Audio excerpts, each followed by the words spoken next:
So we do have a caller on the line. Our caller is Anne, and before I bring her on, I'm going to give you a little bit of a background. Anne has 2 children fighting cancer, and it goes through what has to be the toughest circumstance. And the reason I have Anne on today, and look forward to her being on this show frequently in the future, because there are 5 topics I could talk about with her right away. And first, though, I want to talk about the it ain't chemo experience. And for people out there, if you didn't want to be at work today and you just happen to be listening to the show, if you didn't want to go to the gym, if you didn't want to go to school or study, this is perspective. It ain't chemo. So let's welcome Anne to the show. Anne, you there? I am. How's it going? Okay, yeah. So I've read your blog. You write very frequently, and I think that's your way of venting off a lot of what you're going through. It is. It helps me sort through my thoughts and through my emotions, and in hopes, it will help other people not feel quite so isolated in this, that some of their experiences, if they're going through pediatric cancer with their children, they won't feel quite so alone, because it's, as we've talked about, quite an isolating experience. Yeah, and it can be. It seems like you're almost in a box sometimes when you're going through this. But for you, and I'm going to have you go ahead and just kind of break down a history of both of your children's cancers and why it's such a grueling. Bad enough they have cancer, but there's more to it than that. And if you could just give the listeners kind of an idea of the circumstance that leads up to the cancers and what cancers your children are battling right now. It's, kind of a long story, but in a nutshell, it was discovered when my son was diagnosed with osteosarcoma, because my daughter had already had adrenal cancer, years before that. We met with a genetic counselor and did some genetic testing, and we have a family cancer predisposition. It's called Li Fraumeni Syndrome. It's very, very rare. And what it means is that they have a problem with their tumor suppressor gene, and they are going to be prone to all sorts of cancers. They have a higher risk level for all sorts of cancers. And by higher, you mean extremely high? Extremely high. For a female carrier, I believe the statistic is that you have a 90% chance of getting cancer by the time you're 60. I believe that's the statistic out there.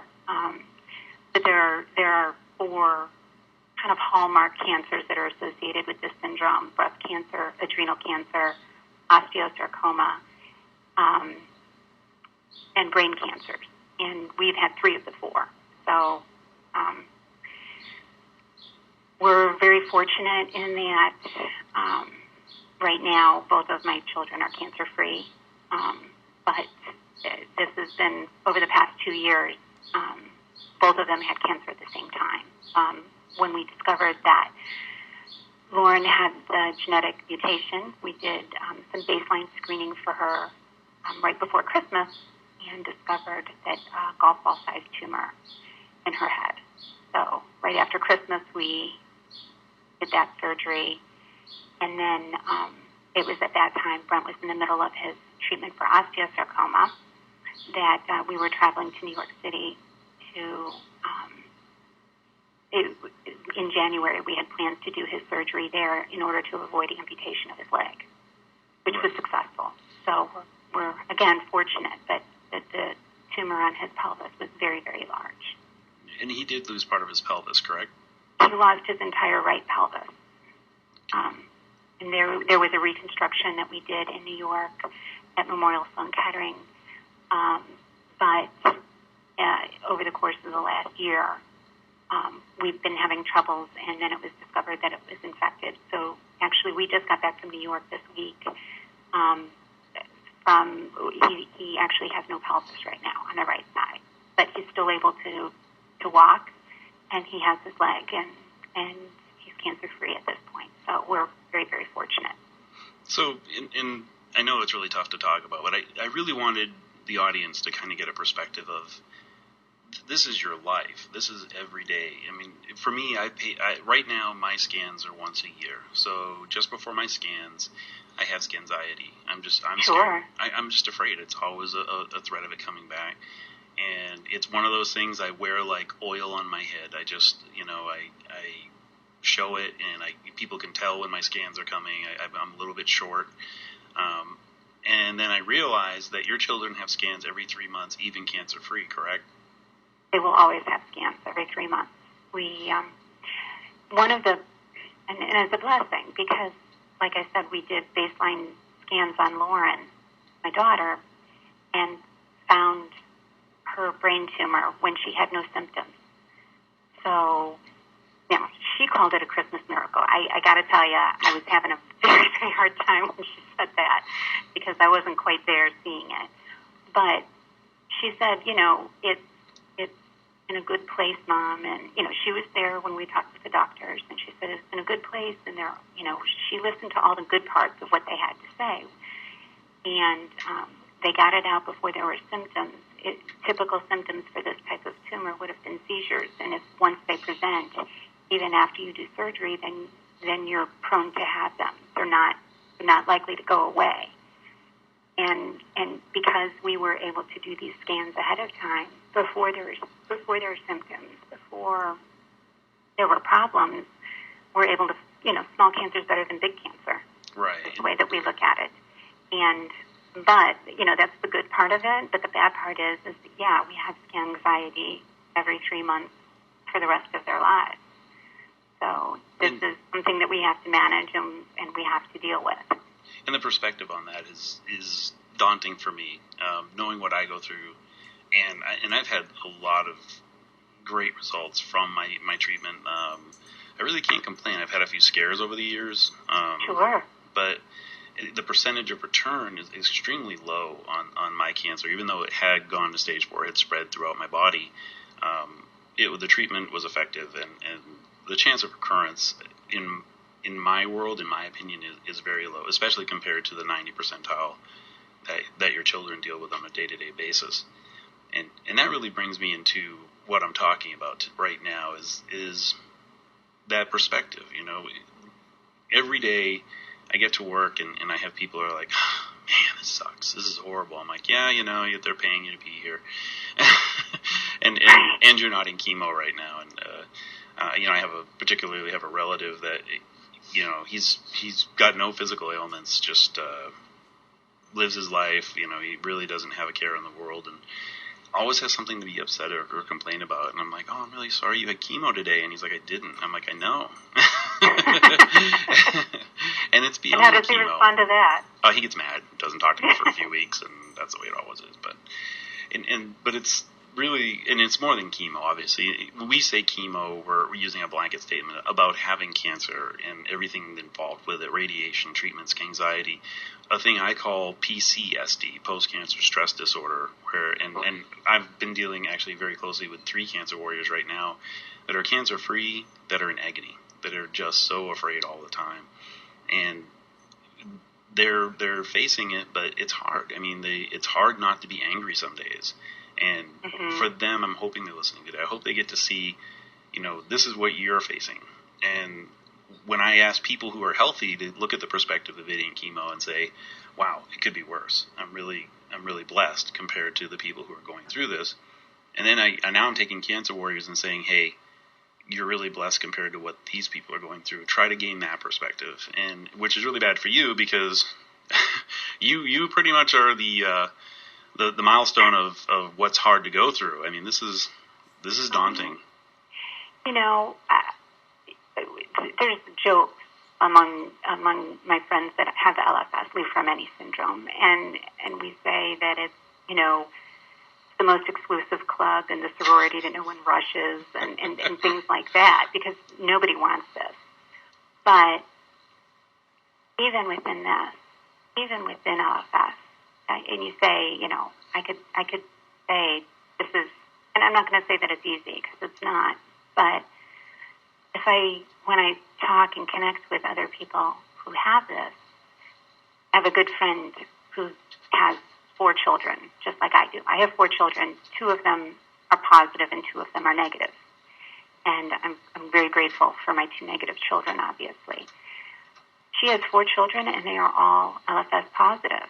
And I look at that and I say, oh, my God, what a nightmare. That is my biggest nightmare. I don't know how she manages that.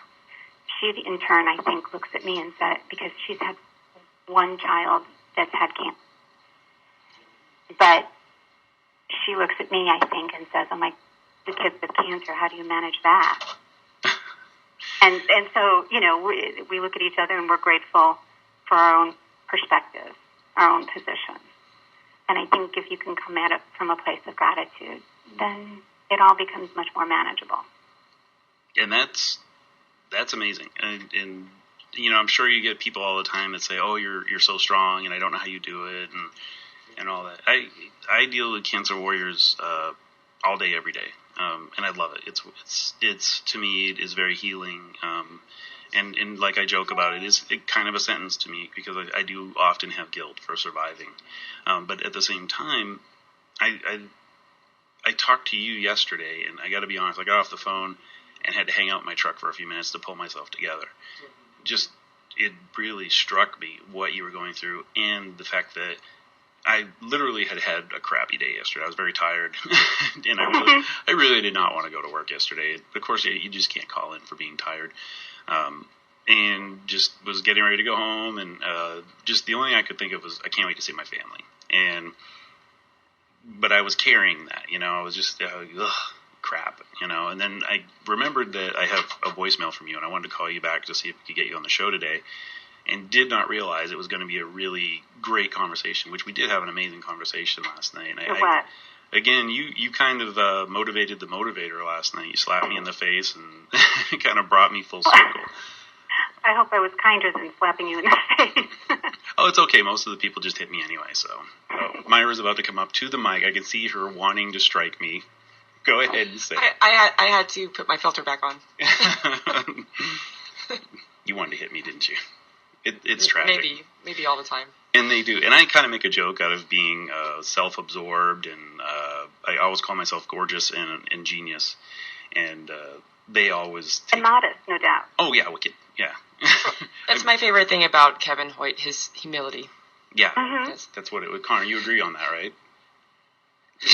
See, silence on the radio is more telling sometimes.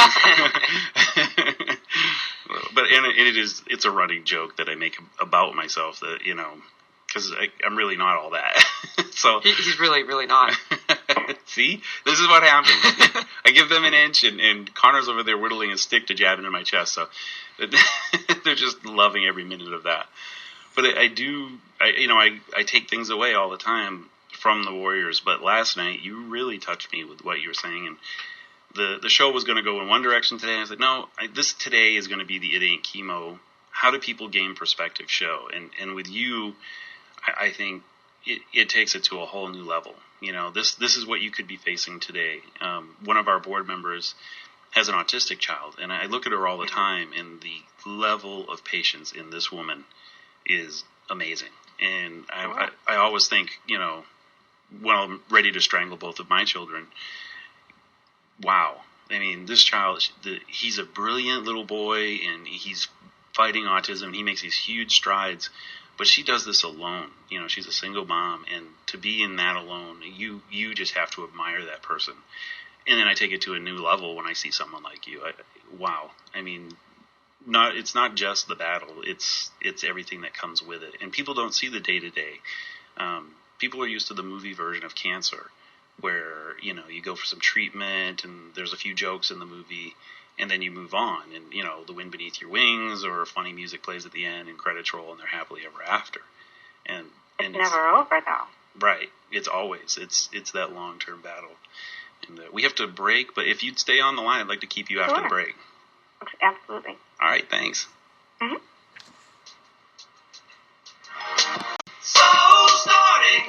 And welcome back to Cancer Radio. My co-host today is Myra Fukuno and Connor Hoyt.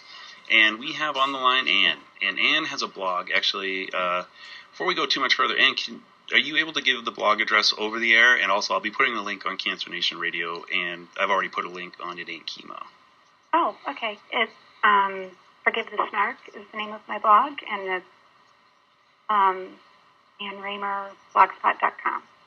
Awesome. And Forgive the Snark is an awesome name for a blog. It's funny because I'm usually pretty well buttoned up and pulled together when I'm talking to doctors and things, but sometimes I get a little stressed out and I say some kind of outrageous things. So. Okay, now Myra's perking up. Let's see. What do you got? I like you. No, I just, it'll always be at the end of a very long day where they'll be talking about, things that are just so stressful. But generally, infection surgery, amputation, that'll really kind of push me to the edge. And it's funny, I was, it's probably very inappropriate, but I'll say it. It's okay for radio. I was in a meeting with a surgeon who, when I was between hospitals, trying to decide how we were going to go forward, talking about how territorial that surgeons are. They're very, careful about not stepping on each other's toes or touching each other's work and things like that. And I actually, in utter and complete exasperation, said, you guys are so territorial. You're like a couple of dogs peeing on my son's leg or sniffing around his tissue. I mean, it was terrible. It was awful. It was wrong and inappropriate. And, I had one surgeon look at me and kind of laugh, and another one kind of who didn't know me and didn't know that this is what I do look at me a little bit horrified. But that's what I do. I say really awful things sometimes. I mean, just because it was a long day. Well, that's not awful. That was awesome. Yeah. I mean, you can't be politically correct all the time. I mean, you have to be human, and that's real emotion. Yeah, it was, and I go to. It ended up working out, so I'm grateful. But when I have those episodes, I look back and I think, oh, I'm going to have to face those people again, and well, they're also going to have to face you again. So right. That is kind of hilarious. I've used a few over the years, but it's actually one of our training programs for the cancer warriors is how to say inappropriate things that'll make doctors and nurses cry. So we'll be making a pamphlet, and it'll be available on the website sometimes. I don't know that I've made them cry. I'll have to take your course then. I actually made a nurse cry. She couldn't get a stick on my arm. It was before they had put my port in. And she was on her fourth attempt, 2 left, 2 right, and she was getting ready to go up to the hand, which hurts unbelievably. Right. And she was working on the fourth one, and you could tell she was stressed. And I was like, don't worry, if you don't get it in, I'll only die of cancer. And she obviously was not prepared for that response. I was laughing. My brother just put his face in his hands and looked away, and the nurse started crying. And they work in oncology. You think they would get the oncology joke? You would think. And she might have been kind of new, but she actually got up and walked out. I'll be right back. And she came back with a phlebotomist from the ER to do my bringing in the big dog. Yeah, and she got. This girl threw the needle from across the room and got it in on the first try. Like a harpoon. She's like, we have an Irish who's part Indian in the office here, and he's a jerk. So use the big needle. Yeah. So she came in with a javelin used in the Olympic Games, and it was painful, and I was better behaved afterwards. So, but okay, Connor had some a question, I think, for you. Sure. I did have a question. How does your son go and distract himself during chemotherapy?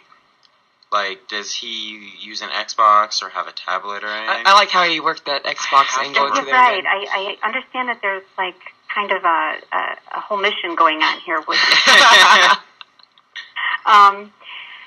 well, Brent, he's done with chemo right now, fortunately, because it takes quite a long time. It's about a year, and a lot of that time is inpatient. So he would be in the hospital for usually 5 days at a stretch.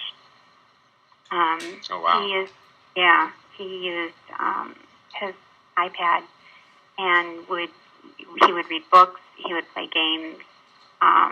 He'd sleep a lot, truth be told, and I wasn't exactly unhappy about that, because if there's ever anything to sleep through, I'm thinking it's chemo. He's an avid reader. Oh, really? Yeah. I think I want to get him exposed to Connor. No. Poor kid. Connor, you don't read? No. Oh. Never gotten into it. He can read. I can. He just you can. Literacy is good. Just enough for the stop signs and stuff like that. Okay. So, how old is he? My son Brent is 13, but you're 15, so I have a 15-year-old. So reading the stop signs, I'm guessing you're on your way to getting your license? Yep. Oh, dear. Oh, Good luck with that. You thought cancer was terrifying. I've ridden in a car with him, and I'll say it ain't chemo. But I've also jumped out of aircraft. So there's definitely a relationship to the two experiences. You're going to come up with a new organization called It Ain't Connor. Oh, there we go.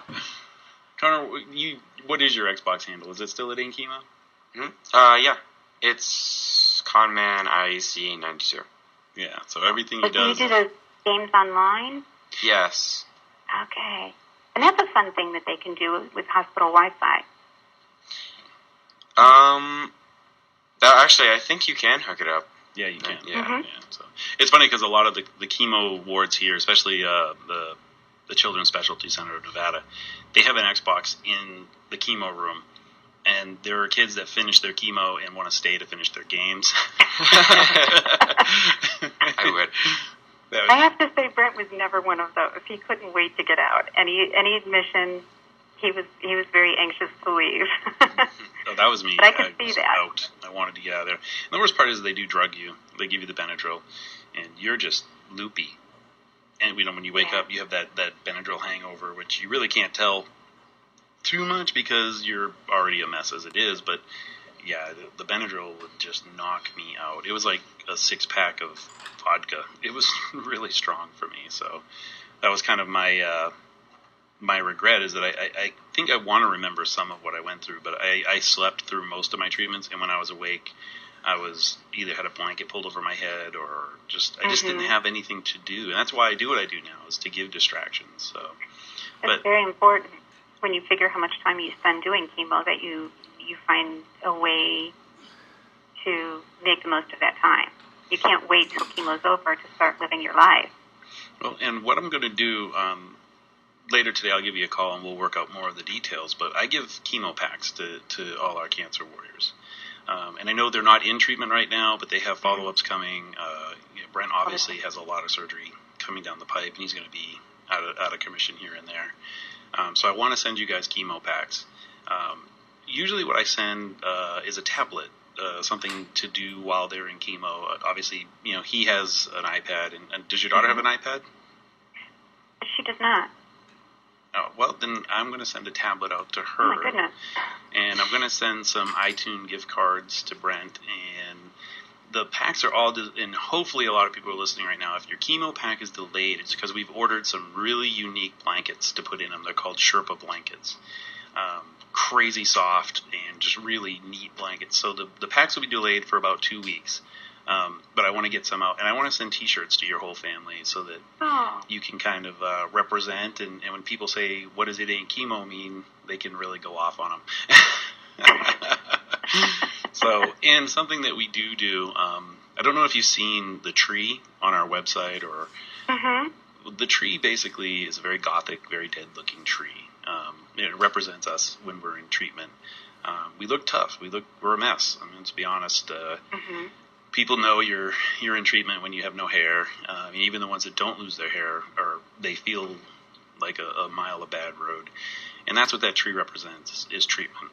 But what it also represents is the future, because we all know that even though a tree doesn't have leaves in the winter, spring comes, the leaves come back, warmth returns, and that's going to be that for every cancer warrior. and it's hard to say it, but if we survive or even if we don't survive, we have a reward at the end of this treatment. We have warmth, strength returns, and happiness will always be ours. So that's what the tree means. But in the bark of the tree, I hide the names of cancer warriors, and I want to put them on the next edition of the tree. Oh, wow, that would be wonderful. Thank you. Thank you. It'll be the first tree that I'm putting my name back on. I was on the original, and I haven't put my name on a tree since. But I'd just be honored to be next to those two. So I think that's what we're going to do. Thank you. That's amazing. Well, go on. Well, the tree that we're doing, we generally do it on T-shirts, but I'm going to do prints, so you can hang it on the wall and stuff like that. And it'll be just one of those representative moments that people can come in the house and you can explain, maybe to them even, this is what a tree means. This is what the future is. It's life, and we are alive. We're not in treatment. We're not stage 4. We're not terminal. I'm not testicular cancer. I wouldn't want my first name to be testicular anyway.